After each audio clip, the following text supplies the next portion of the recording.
Bang bang. I hit the mic right as it started. Pound the He- wall! Hell yeah, hit the mic. It's like when they bang the steel or whatever at the pre games and stuff. Or when they Welcome pound the to week walk.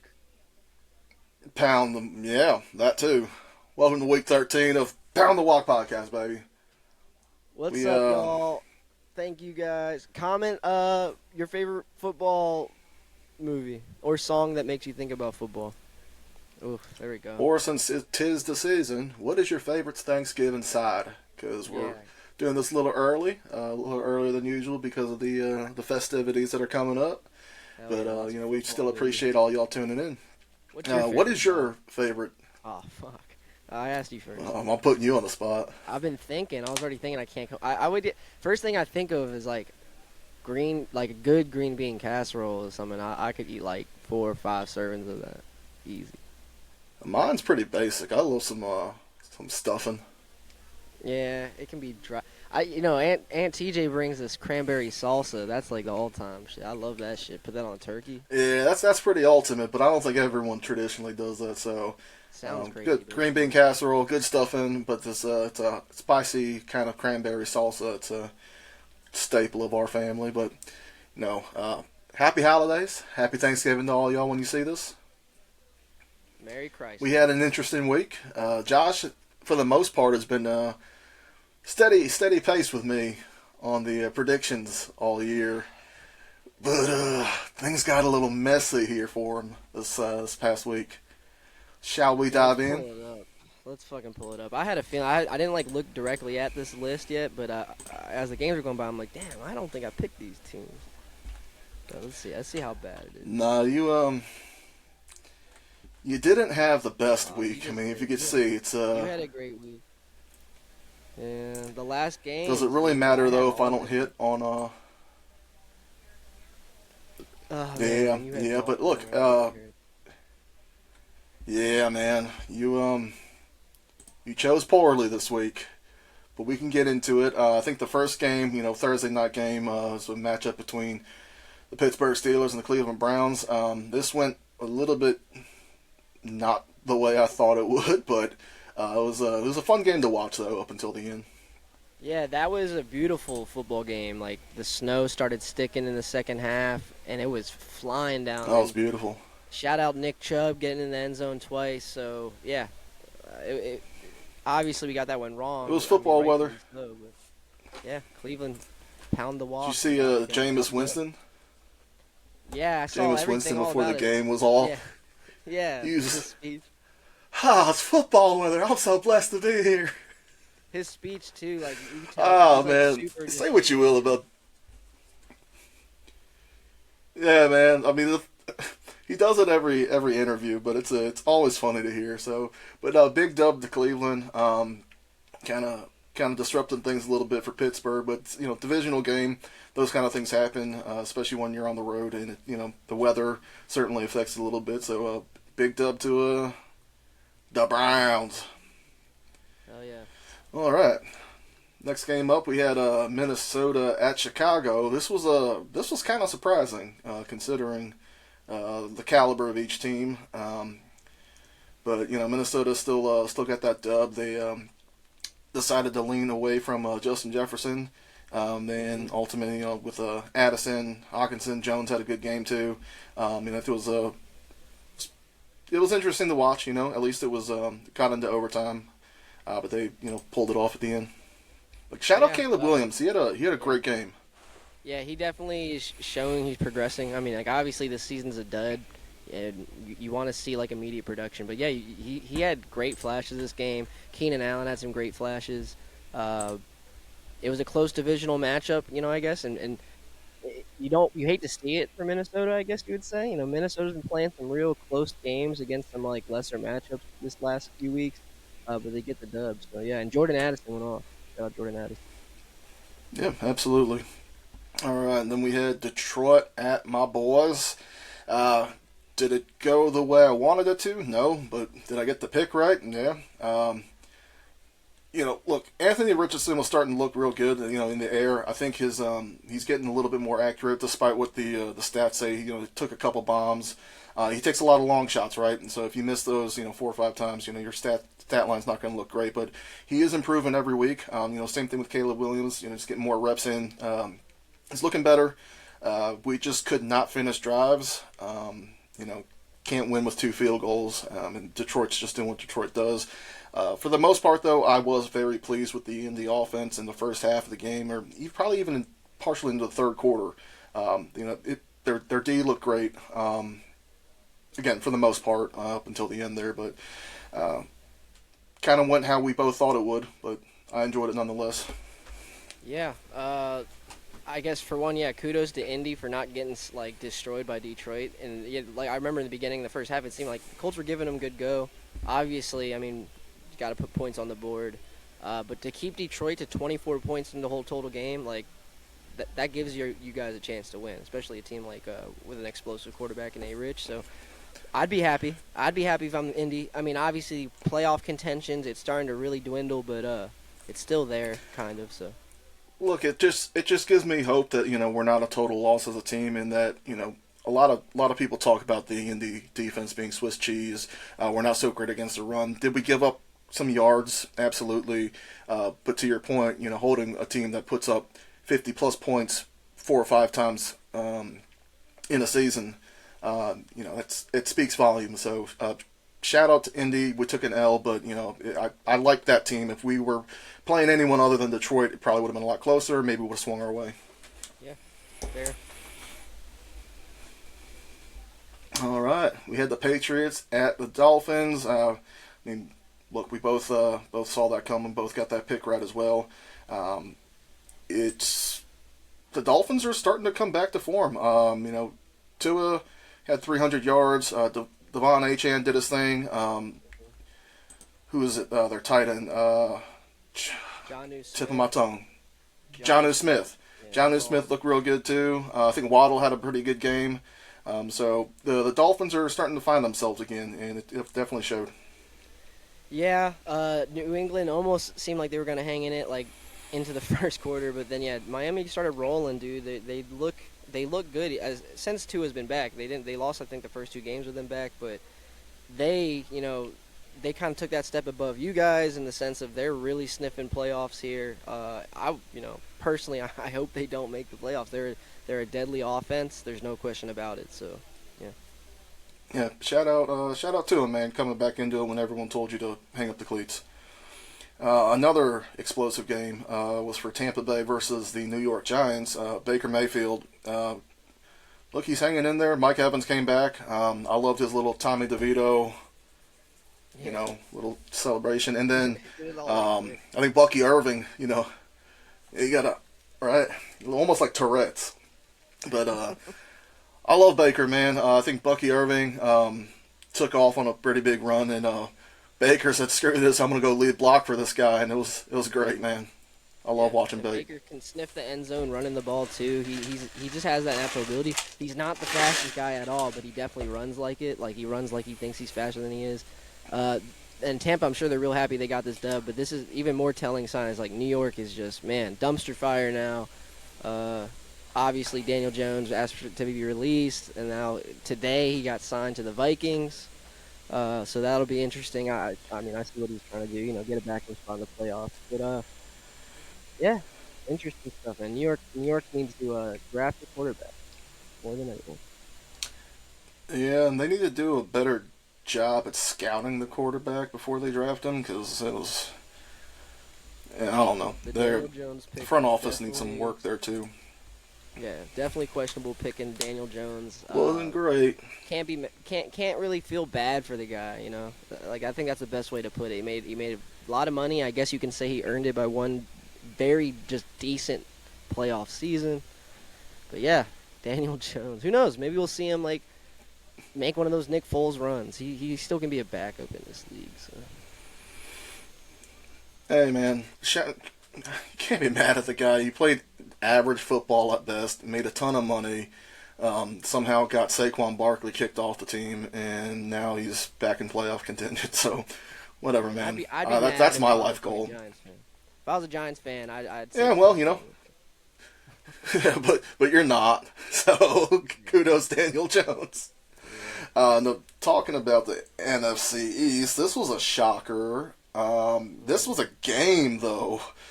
There's a lot of emotions at the Dallas at Washington game. Um, Big shocker was the fact that Dallas was even able to hang in there and get the dub altogether.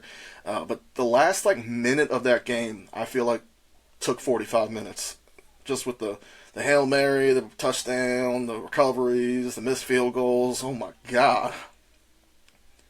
Yeah, Crazy, that was crazy, probably crazy, the crazy game. nicest kick return I've ever seen by Turpin. Like that kick return was beautiful.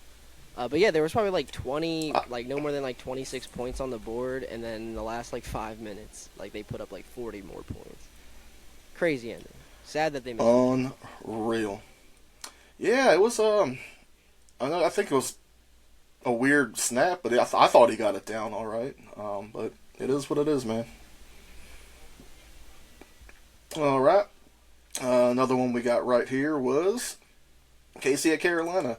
Another shocking game. That went way, way closer than I thought it was going to. But that's just that KC football this year, man. They're barely scraping by, but they scrape by, and you got to respect it at this point. Yeah, I mean, yeah, same. It's the same deal, but it is sad that it's against Carolina. Like it's more impactful to think. Like my opinion on them kind of got a little hindered. It's Carolina, but I will say Bryce Young looked pretty, if not really good. He looked really good. He was making great throws. He was getting the ball He looked a out. lot better. Yeah, I mean, I think being benched a couple of weeks, and I think he's had a solid return. I'm not going to say he's at any sort of uh, award caliber football, but he's been looking a lot better since he got benched, and he's making some good throws, making some better decisions. But at the end of the day, Casey always wins. So, as you would probably say eloquently, fuck KC. Yeah, fuck Casey. All right. Yep. Sad, but yeah. Another shocker of a game. Tennessee topping Houston. That's not one that either of us saw coming. And I don't know what's going on over in Houston. I mean, they should be a really good team. They got their boys back in line. But I don't know. Will Levis and Tony Pollard, they pulled it off. Yeah. That's all I can say. Don't know what's Shout going out on with Houston Westbrook lately. Akine, the receiver, the Titans. Westbrook Akine is his last name. That man's had 6 touchdowns in the last 7 games. I think he has no more than fucking 3 or 4 targets a game, and he just breaks for a deep ball. I mean, when Will Levis is on, man, he can sling the rock. It's just obviously been more of a negative season than a positive one for him. But yeah, Houston needs to get their shit together, man. They need to be able to throw the ball productively.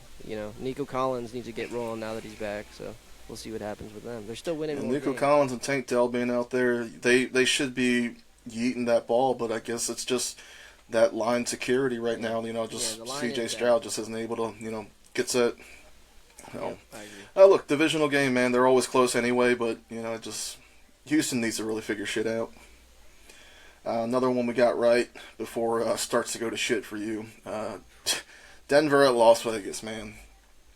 Bo Nix, man. I love that guy. Did you see him yelling at the, Yeah, I don't know if I it was a saw linebacker for Vegas. He's like, I don't fear nothing. Yeah. His eyes were wide as shit. He's a It was baller. hilarious, but I love it. I love to see it, man. You got to love it when they're passionate about the game. And Bo Nix he's looking good. North of 250.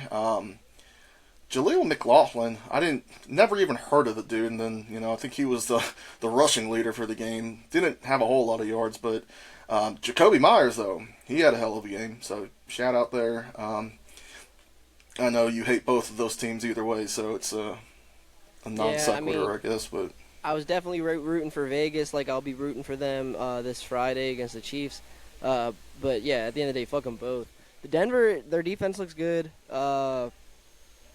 Yeah, Jaleel McLaughlin. I like Jaleel McLaughlin a lot. He's a good receiving back too. He's utility kind of, fast kind of guy. But yeah, the Raiders are, when I say dumpster fire, them and the Giants really the epitome of it.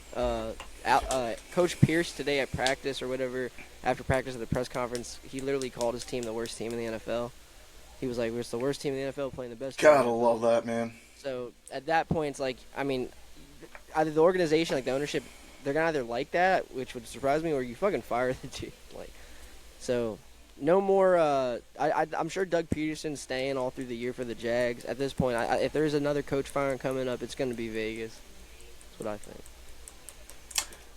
Yeah, I mean, it's got to be Vegas, right? Because if DP hasn't been fired yet, I don't think he's going to. I mean, there's been so many opportunities and good justification as to why he should no longer be in charge, but he's still around. So yeah, I think you're right. I think he'll be around for the rest of the season, and AP is likely the next to go if they decide to cut him mid-season. I mean, the team loves him. Like, obviously, the roster says they love him, like, coming into this year and all that. But it's just like, dude, it's so bad. I mean, obviously, they don't have a quarterback, but to have a coach going up there and saying like things like that, it's not the first time. And he's had that whole beef with Devontae, and then look what happened. You know, it just seems kind of like he's not helping. No, not at all. HP Smart just popped up on my computer, but I'm okay. I was worried I wasn't charging again. I was like, fuck. Dude, if we have another... Also, I'm sorry about last week, guys. The whole screen thing not popping up. It's usually this motherfucker who's ruining things, but it was. I guess it was me. I don't know. Hey, but let's whatever. In here, right? San Fran at Green Bay. I had San Fran. I got it wrong. This is like the roll of the dice where I start fucking losing here. San Fran's really disappointing. This is definitely a disappointing season. They have to admit it. I thought Brock Purdy was gonna play. He didn't. But even with that, Green Bay looks good, man. Green Bay, they might be. Green Bay looks really good. Yeah. They looked really good. And yeah, I mean, having your backup quarterback in kind of last minute. I know they're famous for switching out the roster, the injury list, whatever, to the last second. But, you know, look, Green Bay just looked really good this game, and San Fran just could not keep the sticks moving. I mean, that's the end. You could see it right there, 10 points. So, yeah, it is what it is, man. These are the games that count, and Green Bay did what they had to do when they had to do it. Yeah. Next game, another one. Arizona, another Yes, division sir. matchup here. Seattle takes the dub, man. JSN balled out again. I'm pretty sure he's got like fucking 40 targets in the last like 3 games. It's insane. And yeah, Geno Smith is doing his thing, and that division is obviously super close and tight, and I guess underperforming, but Seattle got a really big dub for them. And then Huge win, man. Yeah. Huge win, yeah. JSN and DK, it's unfair. You have a really good route runner, and then you have Megatron 2.0, basically. And when you have that, I mean, it just opens up the field for you. So, Seattle, once again, did what they had to do when they had to do it. Big dub. I respect... All right. Hold on, I respect DK Metcalf, but calling him Megatron 2.0, dude, that's disrespectful to Calvin Johnson. Okay, well, version 2, I don't know. The Temu version, does that make it feel a little better? Like mini Megatron. The Wish version? Yeah. Baby See, Megatron? That's the right direction, yeah. Babytron. Alright, fine. Baby Megatron. I really hope that DK Metcalf never sees this podcast. He's going to beat my ass. That ain't gonna be me, but hey, He's going to be the one famous person that watches it. Hey, yeah, someone clip it and send it to him, dude. It's not a knock on him. It's a respect to Calvin Johnson, dude. Look, Calvin Johnson's one of the greatest to ever do it, man. So I was just trying to give DK a little bit more props, but we'll call him Baby Megatron for now. Baby Megatron. All right, yeah. Next game, Philly at Rams. All right, moving on, man. Look, Philly looks good, man. They look good. Saquon, Jesus Christ. I mean, it's every week, dude. Yeah, and then I'm just gonna leave it at that. I mean, yeah, that's like he had like 225 or like 250 or something. He broke for like 2 really big runs. he was over 250. I think he had like 3 tutties or something. Two tutties. how do you stop that, right? I mean, they're managing the clock really well with all that. Obviously, if you're letting up 200 on the ground, I mean, you're likely going to win that game. And it's not a knock on, the Matthew Stafford had a decent game. Puka had a decent game. Like Cooper, I think even got in the end zone. Don't quote me, but the Rams looked okay. It's just the Eagles looked great, and it showed. Yeah. Yeah, I mean, to beat the Rams the way that they did, that's impressive. I mean, the Rams are a competitive team, and they still have a reason to compete. Obviously, with I just said with their division. Puka looked great. Like you said, Cooper did get in the end zone at the end. But even with that, holding them to like 20 points, Philly looks good. I can't argue. They have way less wasted plays on offense now. They're healthy, kind of. They got to get Devontae back. But yeah, Eagles look good. Yeah, no, we'll lead into the last one here. It was in the earlier parts of the game very competitive, and it looked like it could have gone y'all's way, but it just seemed to kind of stray away from you there towards the second half. Yeah, I'm still obviously bummed out, but like I guess to say one thing, first opening drive was beautiful. It was like first down, second down, first down, first down, second down, first down, and then Herbert runs it in. It looked amazing. Defense came out looking good. Refs were looking like they were swinging our way. I will say, not even it didn't really change the game. I mean, it did, but who knows? But the officiating for both sides was awful, god awful. Way too many flags, way too many picked up flags when both sides didn't make sense. It hurt the Ravens. It hurt us. But we got beat up. I mean, excuse me, J.K. Dobbins, obviously spraining his MCL. They found out missing the whole second half because of that. That hurt us. But Quentin Johnston, it's like the drops, they're back, and it was the worst drop he's ever had. If you look at the play without even exaggerating, it probably would have been a touchdown. Like he had no one in front of him for 40 yards, and that was like the biggest. That was the biggest thing, obviously. I mean, we got beat, but damn, we need someone else other than Lad McConkey to throw the ball to. Like that's all I can say. Shout out Lad McConkey though. He had a solid game once again. But yeah, look, you can't have these stinky receivers dropping easy passes and it kills the momentum, right? I mean, even without that, you feel deflated when you're almost guaranteed points, and a simple drop with no one near you leads to nothing, right? And yeah, it hurts. It hurts and just hurts the morale. You go back to the bench. I mean, I'm sure you've been on plays where like things should have gone your way, and then you get back to the bench and you're just like, "Fuck," it hurts. So can't have those. Yeah, sad. So ultimately, I had 10. You had 6, so that gives me an extra 4. I'm down 7. You gotta, Yeah. yeah, man. You gotta. Look, there's plenty of football left. We're going into week 13 out of 18. So 6 more. You have plenty of games. Just you can't have another week like this, man. That's Well, I also that's want all. to say I send you my picks prior to the show. You probably use my picks and I change the literally way. have like the opposite. I have the text messages. I have receipts. Whatever. All right, well, let's just get right into it. We're going to do power rankings like we always do, but we're actually going to do our top 5 because I think as the season's starting to get down closer to it, yeah, right? It makes more sense. Yeah, look, there's only a finite amount of playoff spots, and eventually some of these teams are going to be entering the playoffs with or in the 1, 2s, and 3s. So let's start recognizing those who are shortly behind. Now that it's getting a little closer to the end, and the rankings are starting to probably be a little more accurate than they were in week 5. Yeah. All right, so I guess let's start with our 5. Yeah, I bet my 5 and I'm sure our 5 and 4s might have some disparity. My number 5 is a team that was hot early, then they, you can say they fizzled out defensively, and now they're hot again. I mean, you can't deny it. They're a Super Bowl contender. It's the Ravens. I got the Ravens at my number 5 team. All right, my number five, just with how they've been playing lately, I think they're starting to get a little bit healthier. Knock on wood, is going to be the Green Bay Packers. I like it.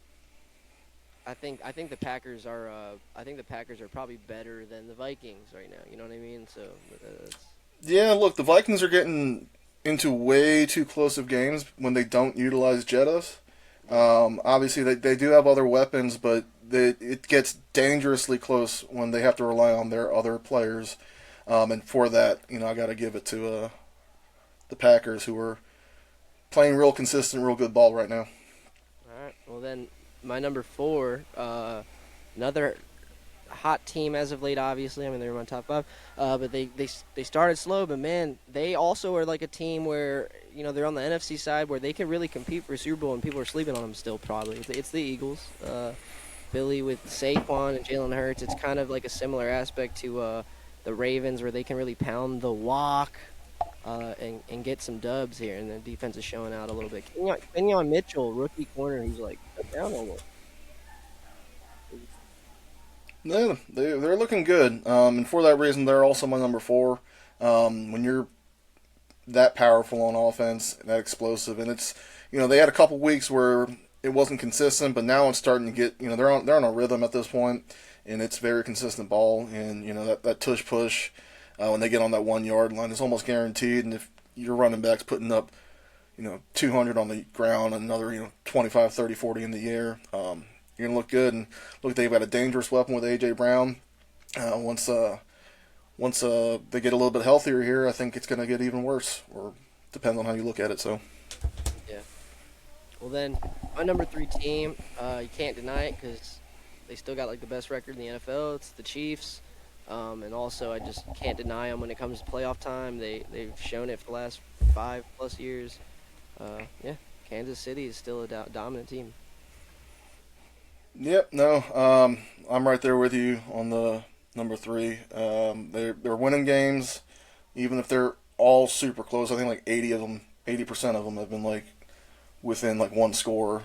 But yeah, they're still winning games, and they are probably they might be tied for the best. They're best in the AFC for sure. Yeah, Detroit also Um, lost, right? Detroit's up there, but yeah, I mean they still look good enough where if they're in the playoffs, I they have a chance. So Yeah. Well, then my number two is the Bills. I mean, they beat said Kansas City Chiefs. They were on bye this week, so you really can't say anything negative. Coming into last week, they showed it was a statement game, and Josh Allen's playing MVP ball. So give me the Bills. They have a great defense too. And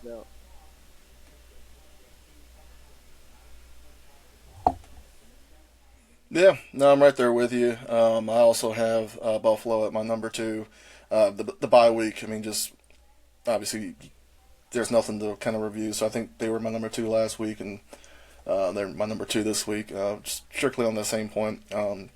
But Josh Allen looking amazing still, and as their receiver core gets healthy again, hopefully after this bye week they got a little bit of rest. I think it's gonna get real dangerous out there in Buffalo.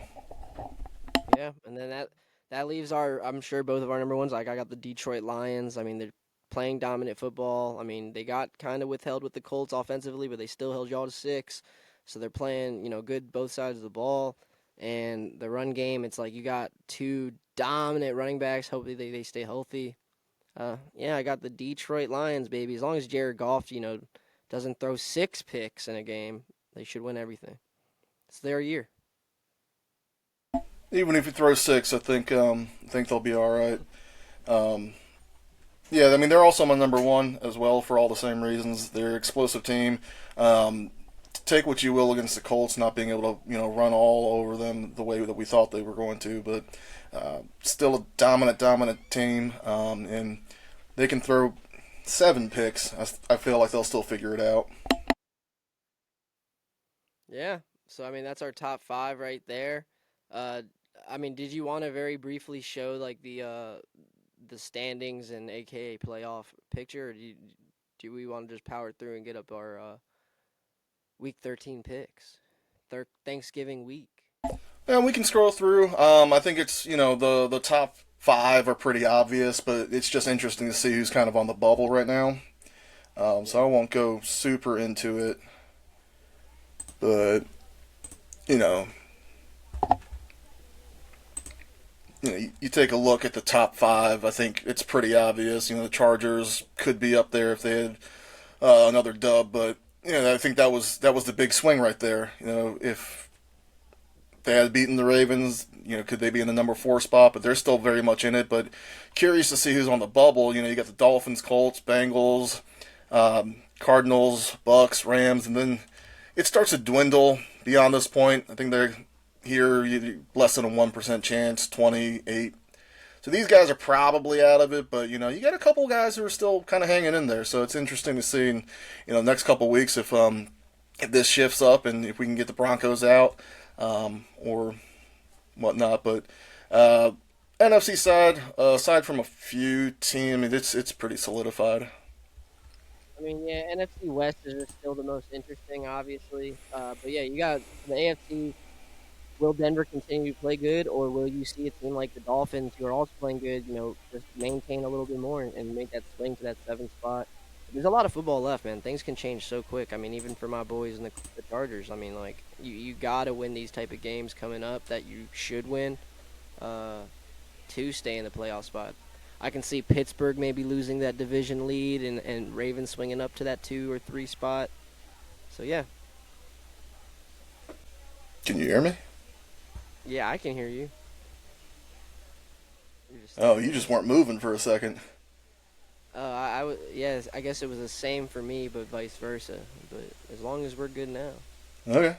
Yeah, no, we're good. But yeah, no, I think look, it's still up in the air, like you said. There's plenty of football left, so we'll see how the next few weeks go.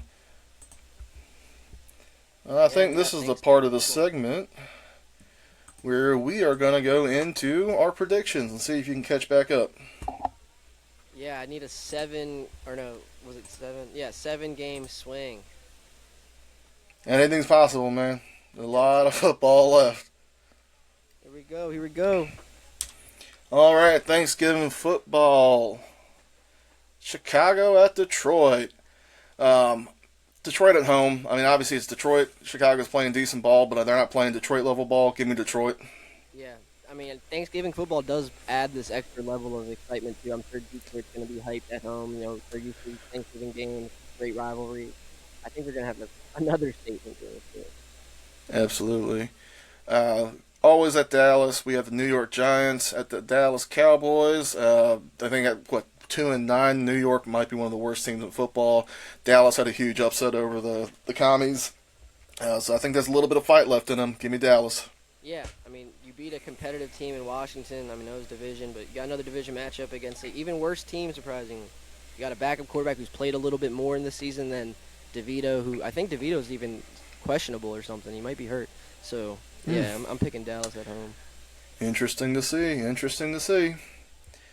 All right, in the last game on Thanksgiving, hopefully I will not be too turkey drunk for it. We have Miami at Green Bay. Look, Green Bay is in my top 5 for a reason. They're playing really good football. Miami's on the road. Give me Green Bay. I think they have a slight edge on this. Yeah, I mean, this should be a really fun matchup. I just think Miami's going to be very hungry for this dub. But like you said, and we both agree, Green Bay's been hot. And I think they're really trying to move their way up even more. Obviously, that division's pretty solidified with Detroit, kind of. But, yeah, give me Green Bay. The Dallas game is actually at a perfect time because I think we should be in the middle of eating. So if I miss any of that, I'm not going to be too sad. Yeah, middle game. Fuck middle game. Black Friday, we have the Raiders at KC. I don't love that it's at 3 p.m., but it is what it is. Look, horrible team, good team. Give me KC. Yeah, man. KC, it'd be dumb to go against them. I mean, it is one of those division matchups. Vegas took one from them last year. I think it was like Christmas time. I could see that happening, but I'm not going to pick it. There we go. Your boys at Atlanta. I still think the Chargers have one of the best defenses in football, and based on how well they played against the Ravens, who are also an explosive team. They're still hot, and I think they want to definitely stay in playoff contention. Any more losses, it starts to separate. I think you can spare a loss or two at this point, but you can't take too many more of those right now. And Atlanta just hasn't been looking fantastic, so give me the Chargers. Yeah, I mean, the Ravens game. A lot of people thought Baltimore was going to win, rightfully so. It was going to be a good matchup. It kind of was, I guess. But just based off our kind of lackluster performance, I'm sure we're even more so going to be hungry for a win here. I'm going to be excited to see us play against another immobile quarterback in Kirk. So that'll be cool. We held Cincy to like 6 points in the first half last week. I think we're going to try to have another statement, like defensive game. Yeah. All right, we have the Steelers at Cincinnati. This is one of our first disparities. I have Pittsburgh. I They still looked decent, and I think if the weather isn't as sloppy, they get Najee Harris kind of involved a little bit more. I think things can go their way. Their defense is still great. So yeah, give me Pittsburgh. Yeah, I think this will be Cincy's last hurrah to try to get a wild card spot, and people start talking about it if they get this dub. I just see that happening. Cincinnati can't bad record. Can't say they're a bad team. You know what I mean? Like their offense is that good. So I mean, obviously a game against Pittsburgh in division, great defense. I can see Cincy just put up just enough points to hopefully win. It'll be a fun game to watch. Second disparity, I have Minnesota taking Arizona at home. I think they need to figure out a way to get Jettas a little bit more involved, and I think the last couple games they noticed that look, if we don't, the games get real close, and I don't think they want that. They still want to be in the playoffs in a very highly competitive division. So every win counts, and hopefully this is a home game that kind of shows that. Yeah, this was hard for me to pick, but Minnesota has not been playing to their level early on in the season in the last few weeks. Arizona just lost a heartbreaking game, but they still have very much a chance to make the playoffs. I just went with my gut. I think Arizona takes this one. All right. Indy at New England. I have Indy for this one. Just with how well we did play against Detroit, it does give me a little bit of hope. And, knowing that New England's just not a great team. I think they're on the same level as the Jets almost, maybe a little bit better. And Indy got the dub there. So give me Indy. Yeah, I mean, I got Indy as well. New England looked really flat last week against Miami. It's weird because, sometimes their offensive identity is, they can really pound the rock with Ramondre, and then Drake May can also get, yardage on the ground.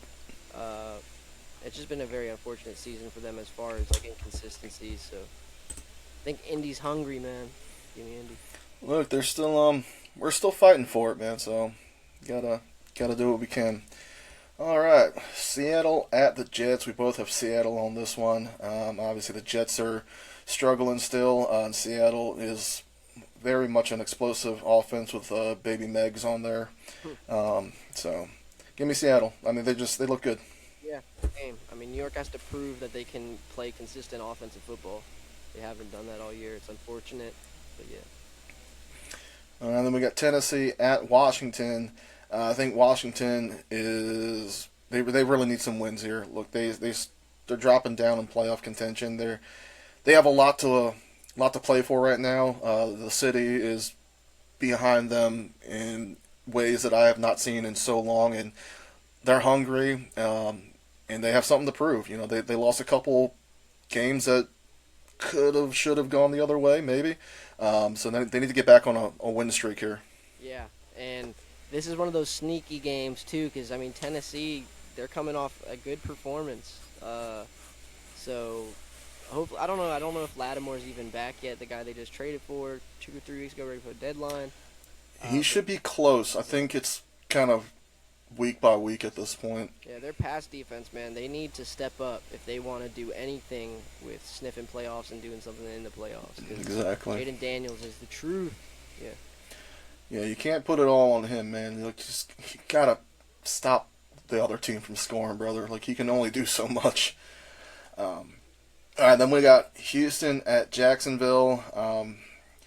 Honestly, with how bad Houston's been playing, it could go either way, but Jacksonville's just been playing really bad, so I'm just going to give the slight edge to Houston. Yeah, and I think Trevor Lawrence is dealing with injury.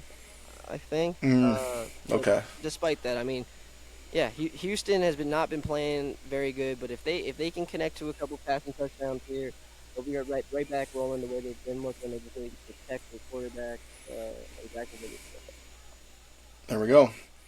Well, we got the Rams at New Orleans. I think the Rams are just more explosive on offense than the New Orleans Saints can handle.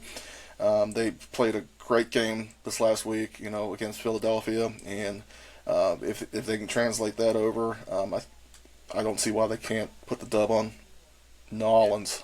Yeah, I mean, once again, that division is really fun to keep track of right now. And I think the Rams are probably my favorite team to watch just because it's like old Matt Stafford still playing classic football. And now that I they love have Matt Stafford. Cooper back, yeah, so I think they're going to be hungry too. I just think that division's going to compete all the way to the last week of the season. There we go. And we have Philly at Baltimore. And look, I know I have Philly a little bit higher on my power rankings. It's just from what I've seen the last couple of weeks, but the Baltimore still, I mean, they run very similar offenses, but I think Lamar Jackson's a better quarterback. And something tells me that Baltimore's going to get this dub. Yeah, this will be a really fun matchup. It'd be kind of like maybe a sneak preview to a Super Bowl. I mean, you can't argue that. And then, yeah, and you also skipped the Panthers game, but I totally get it. Yeah, no. Tampa Bay over Carolina. All right, can we move on? Yeah. San Fran at Buffalo. Buffalo's a red hot team. San Fran is having an identity crisis. Give me Buffalo all day. Yeah, I'm not rooting for him, and I'm not voting for him no more. San Fran has to prove something, and this is going to be a really hard game to do that, so give me Buffalo. Oh. All right, then we got the Monday night game. We both have Denver on this one. Bo Nix is coming to form. That defense is really solid. Which version of Jay Boogie do we see? I don't know. But he has like 8 versions of them, and 6 of them are not very good. So I don't know. Denver, I think they have too good of a defense, and their offense is really starting to click. So give me the Broncos. Yeah, I agree. Denver's defense is just going to do enough to hold Jameis Winston, probably force a couple turnovers and win the game. That's how I see it. But yeah, Cleveland looks fun, man. I'm rooting for them, obviously. Yeah, they're I love watching Jay Money, man. Jay Boogie is a hilarious guy, and look, he can still ball. I don't care what anyone says, man. The guy's an athlete. He can extend the field, man. He's a 5,000-yard passer. He's like one of only like 6. Yeah, man. He's also 50 for. He's the 50-50 club, but we could ignore 30 that. of them, like 30 is impressive. 30. No. All right, now. So yeah, I guess we didn't even formulate a parlay, which I understand. I mean, there's a bunch of games. I will say There's too many games tomorrow. We usually typically do that on like the primetime game. Maybe I'll tweet something for the Sunday night game, since that'll be, I guess, a fun one to watch. Yeah, I'm definitely riding money line for all 3 games. Just gonna pick all 3 winners. I definitely see Jahmyr Gibbs getting a touchdown. Just want to put that out there in the universe. Yeah, there we go. So we'll save you a little bit of money this week, but we are probably going to ride our money lines for the Thursday games, and maybe throw a little something here or there. But we appreciate y'all tuning in. Hope you guys get to eat some delicious food, spend some time with loved ones. Don't get too drunk and get into a fist fight in the backyard with your redneck ass uncle. Oh, dude, that's hard for us to do. It's really difficult. But don't forget, guys, also to Pandawa. Oh man, you froze again, so I just completely. I'm just gonna. Okay. Anyways, Pandawa. thanks y'all for tuning in. It was week 13 of Pound the Walk podcast, baby. Boom, boom, and boom goes the dynamite. Boom, and boom goes the dynamite. Boom goes the dynamite.